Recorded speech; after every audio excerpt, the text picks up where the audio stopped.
Hello everyone. In this video lecture, we are going to study the platelets. These are the third types of cells. We have already studied the red blood cells, the white blood cells, and now we are going to study the platelets. The platelets are also known as thrombocytes.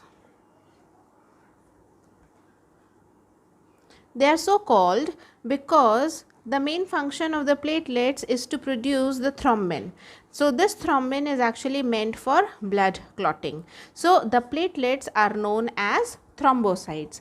These are very small cells. These are small cells and their size is almost 2 to 4 micrometer in diameter.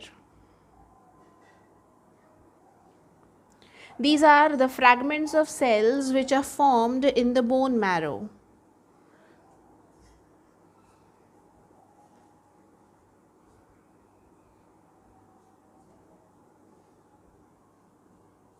And they are without nucleus.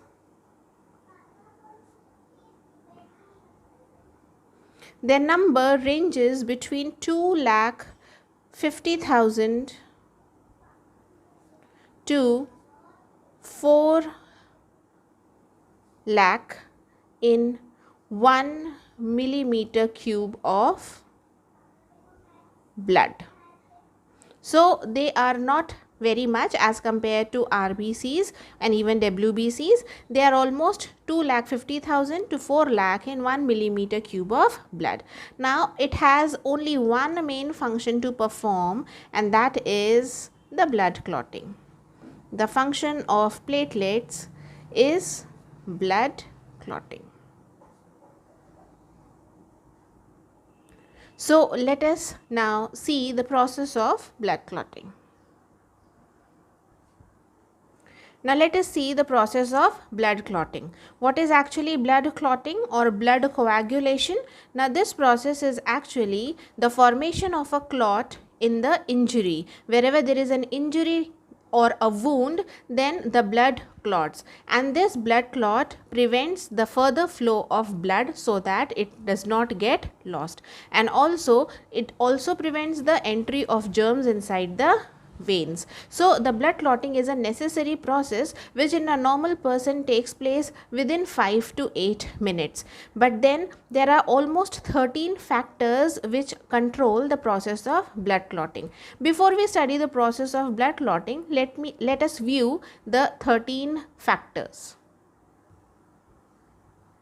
According to the International Commission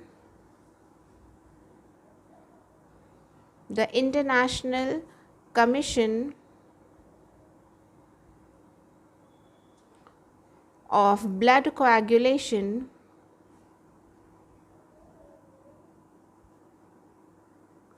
(1964), there are 13 factors, but in sometimes in certain books that it's also written as 12 factors. We'll see why is it written as 12 factors while I'll be dealing with all the clotting factors.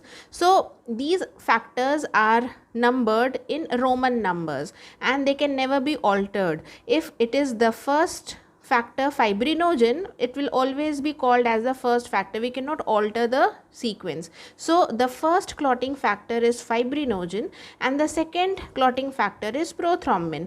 We call them as the proteins. Most of them are proteins and there are certain molecules also, and these are all synthesized in the liver and they are present as plasma proteins.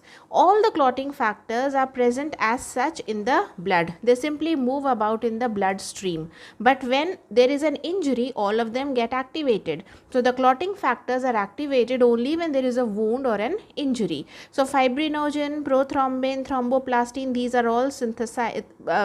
Fibrinogen and prothrombin are synthesized in the liver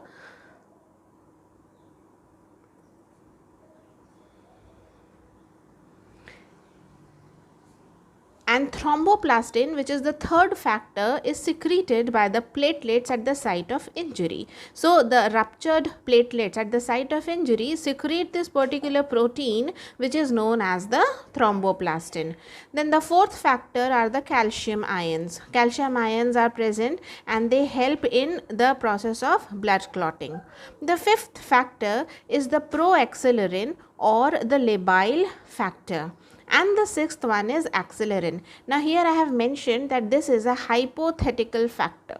So this is actually the factor which is supposed that it is not actually isolated or found in the blood, and even if it is found, then too it does not function alone. So therefore the scientists later decided not to keep it simply as one of the separate factors, because it works in coordination with the other factors, and therefore sometimes accelerin is not counted, and so it becomes 12 factors. Otherwise there are 13 factors. So the hypothetical factor is the sixth factor, which is the accelerin. The seventh factor is the stable factor or proconvertin. The eighth factor is anti-hemophilic factor. Now, hemophilia is actually a disease in which there is a lot of blood loss because of the failure of clotting. So, anti-hemophilic factor means if there is a deficiency of this particular factor, this leads to the deficiency of this factor leads to a certain type of hemophilia which we call as hemophilia A. So hemophilia is of three types. So the deficiency of anti-hemophilic factor leads to hemophilia A. The ninth factor is the Christmas factor, which is also known as the plasma thromboplastin component, in short PTC. If there is a deficiency of Christmas factor, then it would lead to hemophilia B. That means there will be inability of the blood clotting, but it would be not rendered as A because the deficiency of anti-hemophilic factor is A. The deficiency of Christmas factor is hemophilia B. Then the 10th one is the Stewart power factor, and we only call this and we name this after the scientist Stewart. The 11th factor is the plasma thromboplastin factor. The plasma thromboplastin factor or antecedent, the short form is PTA. The deficiency leads to hemophilia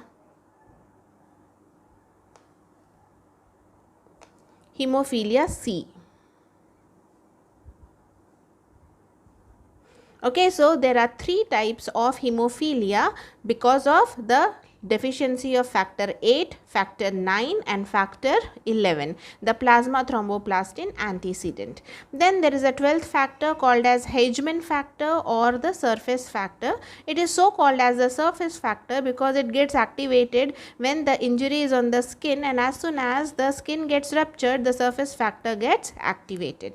And the last factor is a 13th factor, which is fibrin, the stabilizing factor. The fibrin is actually an insoluble protein which is formed from the first factor, fibrinogen. We studied the first factor, fibrinogen. Fibrinogen is a soluble protein which is found in plasma, but after that it converts into fibrin. Fibrin is an insoluble factor. So fibrin stabilizing factor, it needs to be stabilized. The fibrin needs to be stabilized, and then only the clot will be formed. So this is the 13th factor, the fibrin stabilizing factor. All the 13 factors work in coordination. So let us see the steps of blood clotting. So the blood clotting process completes in the 3 steps. The first step is the release of thromboplastin.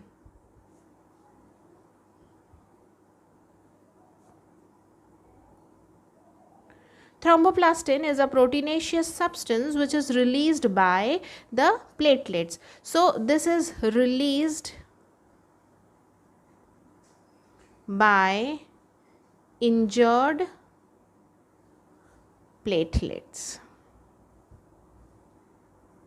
And that means this is only at the site of injury. The release of thromboplastin is at the site of injury by the injured platelets, not anywhere else in the bloodstream. Now this is a protein molecule which starts functioning as an enzyme. So what does it do?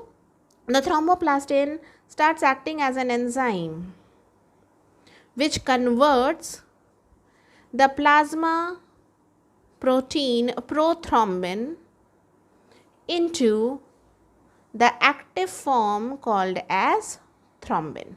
This requires the calcium ions. So the thromboplastin, which starts acting as an enzyme, converts the inactive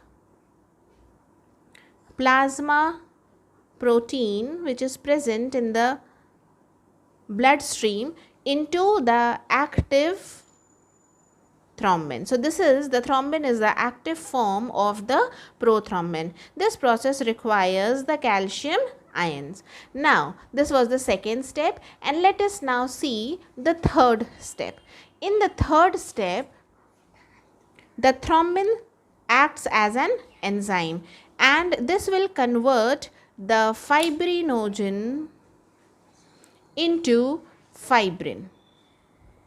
This process also requires calcium ions, and here this thrombin will be required as an enzyme. So fibrinogen is a soluble protein. This is also present in the plasma. This is soluble. It is present in the soluble form, but as soon as it converts into fibrin, it becomes insoluble. So these are all proteinaceous substances which becomes insoluble. This requires the enzymatic activity of thrombin and also the calcium ions. So fibrin, being insoluble, converts into long thread-like structures in this manner. So these thread-like structures all just mess up together to form a mesh. This is present at the opening of the wound. So here the injury has taken place. This mesh is formed at the opening, and when the blood moves through it, all the blood corpuscles just get entangled in this mesh formed by the fibrin. Now this fibrin has to be stabilized, which is the last clotting factor, the fibrin stabilizing factor. So once the fibrin gets stabilized and converts into this mesh, all the blood corpuscles get entangled into it, and this forms a bulbular structure which we refer to as thrombus.